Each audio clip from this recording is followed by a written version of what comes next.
सब कुछ वेस्टेज करके बस चले जाएंगे। है वैसे बड़ी सही है। वजन बढ़ता है। हाँ, ऊपर करो थोड़ा सा। Oh wow.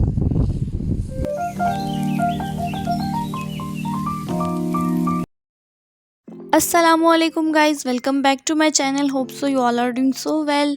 I am also good अल्हम्दुलिल्लाह। एज़ यू नो दिन का स्टार्ट होता है 1 बजे। रात को बने थे दाल चावल, तो मैंने बॉयल राइस में कुछ सब्जियां जो थी बची पड़ी हुई थी, लाइक ख़राब ही हो रही थी, तो मैंने फ्राई करके जो है वो बॉयल राइस में ऐड कर दी and it's taste so delicious and good. तो बस वही दाल चावल गरम किए और मैं जो है चावल गरम करने से पहले जो है उसमें थोड़ा सा पानी ऐड करके उसको 2 से 3 मिनट के लिए दम पे रख देती हूँ, तो वो बिल्कुल फ़्रेश हो जाते हैं। अगर तो वो मैं तवे पे या फ्राई पैन में ऐसे ही गर्म करूँ तो वो चिपकना शुरू हो जाते हैं और सख्त भी हो जाते हैं। तो इसलिए ये वाला जो मेरा टोटका है बेस्ट रहता है हमेशा से।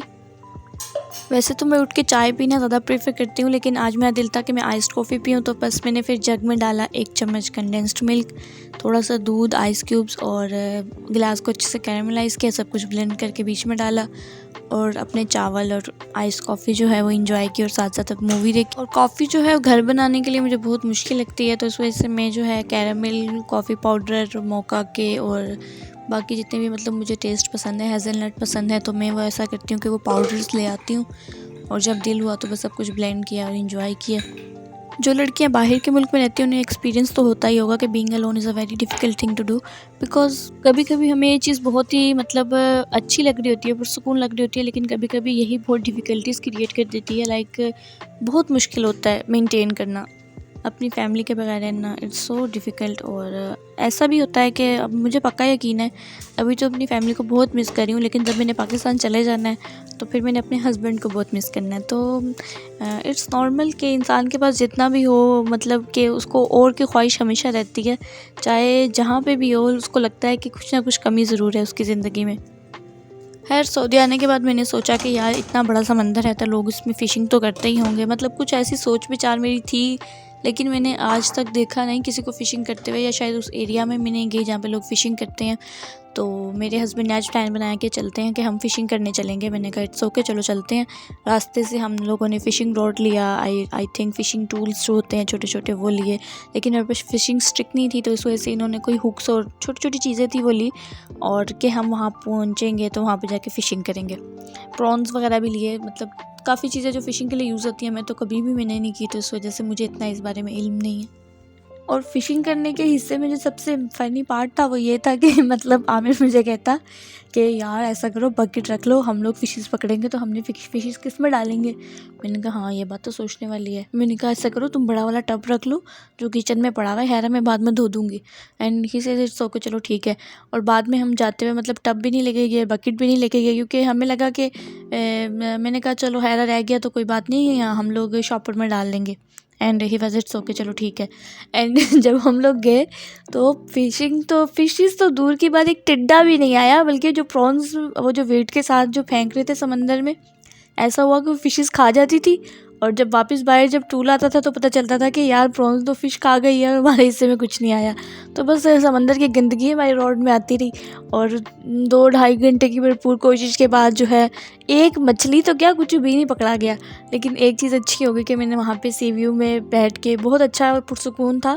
वैसे तो सी व्यू पे मतलब काफ़ी रश होती है, लेकिन ये फ़िशिंग वाले एरिया में लाइक इतनी रश नहीं थी, बहुत कम लोग थे, तो इसलिए मैंने अच्छी सी पिक्चर्स ली, वीडियोस बनाई और साहिल समंदर पे बैठ के मतलब खूब नज़ारे को एंजॉय किया। तो ये एक एडवांटेज मुझे हो गया। और वापसी पे जो हमारी गाड़ी से स्मेल आई ना फिशेस की, मतलब हालांकि इन्होंने समंदर में हाथ नहीं मारा, लेकिन फिर भी इनसे इतनी गंदी बदबू आ रही थी कि रास्ते में आते हुए इन्होंने कुछ भी नहीं लिया, कुछ भी नहीं खाया, बस कहा घर चलेंगे और जाके नहाएंगे, उसके बाद कुछ करेंगे।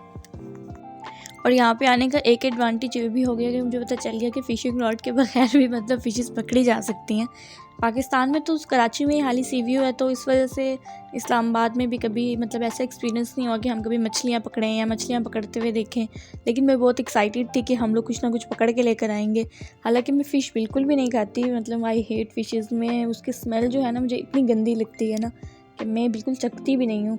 बहुत कम लाइक अपने हेयर्स के लिए या स्किन के लिए कभी खा लूँ, या बहुत सर्दी हो तो बस मेरी मम्मा ज़बरदस्ती मुझे कभी कभी खिला देती थी। इसके अलावा मैं फ़िशेस जो है ज़्यादा पसंद नहीं करती। लेकिन यहाँ पे आके मतलब ये एडवांटेज हुआ कि मुझे पता चल गया कि रॉड के बगैर भी फ़िशेस पकड़ी जा सकती हैं। तो खैर बस फ़िशेस वगैरह का सीन ख़त्म हो गया था। थोड़ी देर बस हम लोग बैठे, हम लोगों ने साहिल समंदर देखा, एंजॉय किया और वापस आ गए घर। और ये था हमारा थोड़ा सा एडवेंचरस टूर 2-3 घंटे का लेकिन इसमें हमें एक्सपीरियंस कोई भी अच्छा नहीं हुआ। तो साथ ही आज बन रही है कड़ी पकौड़ा, तो मैं आपकी इसकी रेसिपी भी बताती चलूँ कि सबसे पहले हमें 1 से 2 कप चाहिए दही और 4 चम्मच मैं डालूँगी उसमें बेसन। और हमने बाउल में जो है और प्याज और आलू चाहिए हम लोगों को पकौड़ों के लिए। 2 चम्मच धड़ा मिर्च, 1 चम्मच नमक और थोड़ी सी हल्दी। सबसे पहले आपने दही को बाउल में ऐड करना है, ठीक है, उसको अच्छे से फेंट लेना है और उसके बाद उसमें आपने 4 चम्मच जो है बेसन डालना है। बेसन डालने के बाद आप इन तीनों चीज़ों को अच्छे से ब्लेंड कर लें और उसमें 2 से 4 ग्लास पानी डाल दें। अब पतीले में थोड़ा सा प्याज जो है वो वाइटिश ही रखना है, आप लोगों ने ज़्यादा ब्राउन नहीं करना, मतलब वाइट ही प्याज हो, थोड़ा सा भून के उसमें हल्दी और धड़ा मिर्च और नमक डाल लेना है, ठीक है। और फिर उसको हम लोगों ने थोड़ी देर के लिए पकाना है, लाइक 1 to 2 मिनट्स।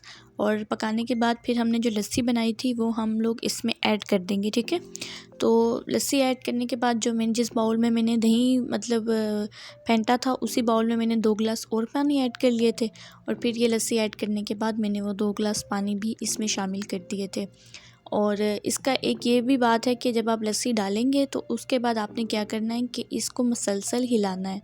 अगर आप इसको नहीं हिलाएंगे तो ऐसा होगा कि ये कड़ी जो है फट जाएगी। तो ये रेसिपी आई कहाँ से है और ये पता नहीं किसने ईजाद किया, आई डोंट नो, लेकिन हमारे घर में बनती है तो इसलिए मैं आप लोगों से भी शेयर कर रही हूँ। तो इसको मुसलसल अब हम मिलाएंगे और फिर जब ये उबलना शुरू हो जाएगी तो उसको फ्लेम को थोड़ा हम लोग मीडियम कर देंगे। फुल मतलब आंच पे आपने उसको हिलाना है और बाद में इसका फ्लेम नॉर्मल कर देना है। और अगर मिर्च कम या ज़्यादा मतलब कम हो जाए तो आप लोग इसमें धड़ा मिर्च जो है वो ऐड कर दें। 15 से 20 मिनट तक मीडियम आंच पे मतलब आपकी कड़ी तैयार हो जाएगी।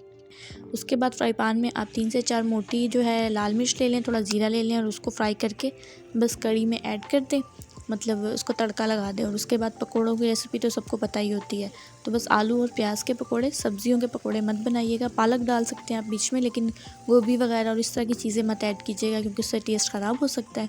खैर तो बस इसमें जो है हम लोग पकोड़े फ्राई करके, तो बिल्कुल गर्म पकोड़े में नहीं डालती क्योंकि उससे ये होता है कि पकोड़े बहुत लेज़दार हो जाते हैं, वो टूटना शुरू हो जाते हैं।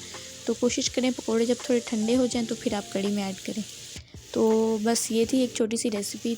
होप सो आप सभी ट्राई करेंगे और मुझे ज़रूर बताइएगा कि आपकी कड़ी पकोड़ा कैसी बनी है और आप लोग कैसे बनाते हैं। खैर यहाँ आके मैं काफ़ी दफ़ा बाहर गई हूँ, मतलब काफ़ी चीज़ें खाई हैं, ट्राई की हैं, लेकिन कभी भी मैंने ये कनूफ़ा या कनाफ़ा मतलब जो भी कहते हैं सवैयाँ जो होती हैं ये मैंने नहीं खाई। हालांकि मुझे तो लगता है यहाँ की नेशनल डिश है, सबको यहाँ पे बहुत पसंद आती हैं। तो आज मैंने कहा चलो हम भी ट्राई कर लेते हैं। तो ये थोड़ा आई थिंक क्रीम चीज़ वाला कुनाफा था और यार बहुत मज़े का था, मतलब मेरी एक्सपेक्टेशन से ज़्यादा अच्छा था। और आमिर मुझे कह रहा है कि ये गरम गरम खाओ तो तभी मज़े का लगता है, लेकिन मैंने आधा खाया, आधा आमिर कहीं काम गया था उसने आके खाया और थोड़ा सा बच गया था, वो मैंने अगले दिन मतलब शाम को खाया तो मुझे तब भी उसका टेस्ट बहुत अच्छा लग रहा था। तो उम्मीद करती हूँ कि आज का जो व्लॉग था और जितने भी एक्सपीरियंसेस थे वो सब आपको पसंद आए होंगे। So like, share and subscribe my YT channel and don't forget to press the bell icon. और अगली वीडियो तक के लिए अल्लाह हाफिज़।